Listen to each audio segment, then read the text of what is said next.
Praise the Lord. இன்றைய பலப்படுத்தும் வார்த்தை எரேமியா 31வது அதிகாரம் 4வது வசனம். Jeremiah chapter 31 verse 4. மறுபடியும் உன்னை கட்டுவிப்பேன், நீ கட்டப்படுவாய். Again I will build you and you will be rebuilt.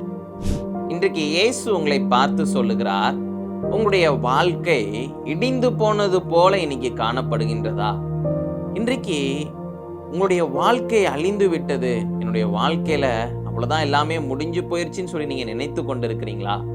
இயேசு உங்களை பார்த்து சொல்லுகிறார், இடிந்து போனது போல இருக்கின்ற உன்னுடைய வாழ்க்கையை நான் மீண்டும் கட்டுவிப்பேன் என்று வாக்கு பண்ணுகிறார்.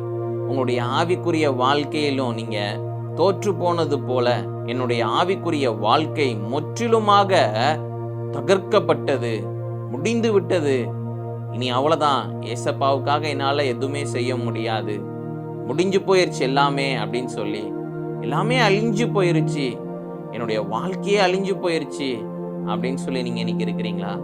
இயேசு உங்களை பார்த்து சொல்லுகிறார், நீ மீண்டும் கட்டப்படுவாய். மகனே, நீ மீண்டும் கட்டப்படுவாய். மகளே, நீ மீண்டும் கட்டப்படுவாய். அவர் உங்களை கட்டுவிப்பேன் என்று வாக்கு பண்ணுகிறார். ஹல்லேலூயா. உங்க வாழ்க்கையில இருக்கிற எல்லா தேவைகளையும் அவர் பார்த்து கொள்வார்.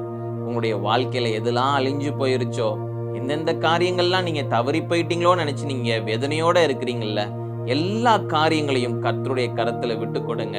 கர்த்தர் மீண்டும் உங்களை எழுப்புவார், மீண்டும் உங்களை கட்டுவிப்பார், மீண்டும் உங்களை பெரிய பெரிய காரியங்களை செய்கிற திட்டங்கள்ல பயன்படுத்துவார். உங்களுடைய எல்லா காரியத்திலையும் கர்த்தர் உங்களை உயர்த்தி வைக்க போகிறார். நீங்க கட்டப்படுவீங்க. நீங்க உங்களுடைய வாழ்க்கையில ஆசீர்வாதங்களை பார்ப்பீங்க, உயர்வுகளை பார்ப்பீங்க. நம்ம எல்லாரும் ஜெபிக்கலாம்.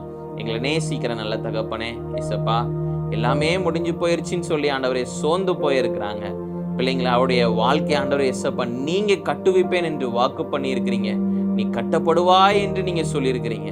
இந்த நாள் ஆண்டவரே ஏசப்பா எல்லாமே முடிந்து போனது என்று நினைத்து இருக்கிற இந்த ஆண்டவரே ஏசப்பா இந்த பிள்ளைங்களுடைய வாழ்க்கையில எல்லாமே அழிஞ்சு போயிருச்சு, அவ்வளவுதான், இனி எல்லாமே முடிஞ்சு போயிருச்சு நினைக்கிற அந்த பிள்ளைங்களுடைய வாழ்க்கையில ஆண்டவரே ஏசப்பா மீண்டும் ஆண்டவரே ஒரு துவக்கத்தை கொடுங்க.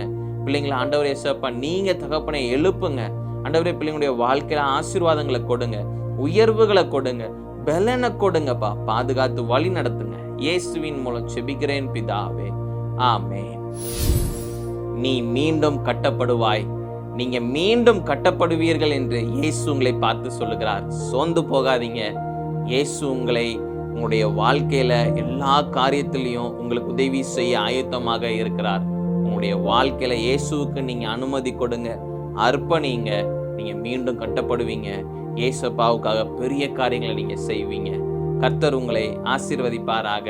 ஆமென்.